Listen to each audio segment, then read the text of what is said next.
Hey, Dr. Lindsey and Wendy here. We're going to tell you about hairline advancement for women. Now, a lot of women roll in here, Wendy. In fact, we just saw one a few minutes ago that have a real high hairline. In fact, it's common in white people. But it looks fine for most people. But occasionally, there's a woman that, like the lady that just came in, who really their hairline starts all the way back here, and that doesn't look natural. Yeah. And so choice one is you can just do a hair transplant, which is what the lady that just came in. We'll do another video on her. And we just do a hair transplant. We've got plenty of examples of that. And the other option is to do kind of a reverse brow lift, where we make a cut in front of those hairs, and we bevel or angle the incision so that it preserves a few of the front hair roots that hopefully will grow back in front of the scar. Got a couple of videos of that as well. And then underneath the scalp, between the scalp and the skull bone, and then pull that scalp forward. And so this video is on that. And this is a attractive. How old is this girl? 30. She's attractive, fun, bubbly young girl who didn't want her face completely shown. You'll see in the video that she's wearing a mask. I think you can still see who she is, but that's what she wants. And so she had a high hairline. And we talked about this for 2 years. No, a year and a half. A year and a half, And almost to the point where I didn't want to offer her anything because I thought she could make a decision, and she was just torturing me. And ultimately, we got to the point where we did a reverse brow lift or hairline advancement and a brow lift in the office about 6 or 7 weeks ago. Yeah, 6 weeks ago. A month. No, Yeah. 6 weeks ago. Yeah. We did it on the 30th. And today's the 4th. So July 5 30th. weeks ago. Yes. And so here's her forehead beforehand. And then here is her measurement beforehand. And then this is at the end of the case. And then this is yesterday at 5 weeks. And you'll notice two things. You'll notice three things. One is the hair behind where we worked has gone into shock loss and it's gone away. So she looks just as bad as she looked before, except that hair will come back.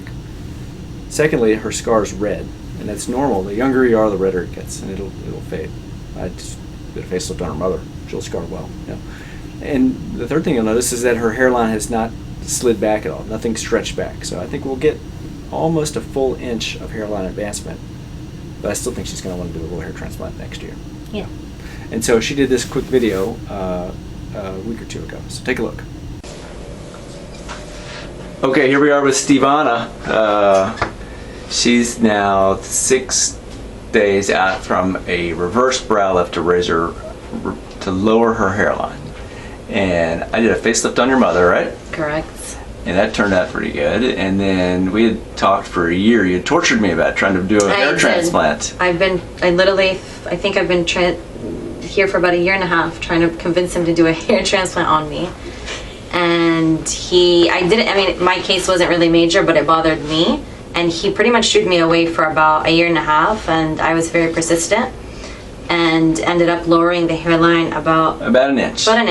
And so as you're talking, so up beside you with your face cropped off of it is the before, and then a ruler before showing the number of centimeters up, and then immediately after, and I probably had that ruler up just a little bit, and then the ruler today, and it's 6 days. And how much did it hurt?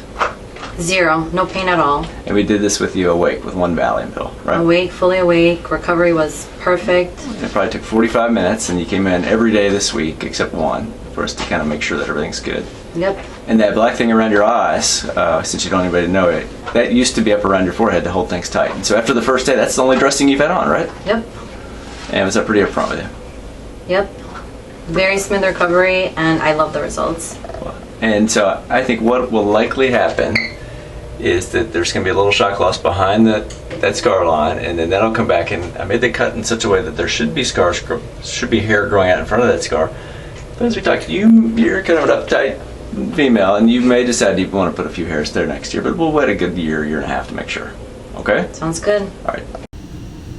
So she's a fun girl. I really have enjoyed working with her. Yes. And I think she's going to be happy. She's already happy. She knows that little hair that she has here that got into shock is going to come back. And really, she's not bothered by the scar, but I know that The hair's gonna grow through it. You know, the hair's gonna, yeah, already, I touched it, and there was already hair growing through it. Yeah. And then, but she likes perfection. Yeah. So she is thinking that she might want to put A few hairs on the just a hairline. little few hairs onto that. Yeah. Just a little, like 3 rows, I think, Yeah. of hairs just around there. So in summary, women have 2 choices. One's a hair transplant. The downside is it takes a while. And the alternative is this hairline advancement, which is probably the best for younger women with thicker hair. Yeah. It's not for somebody my age or older who's got just a Thinning. limited amount of fine hair. They need a hair transplant or nothing.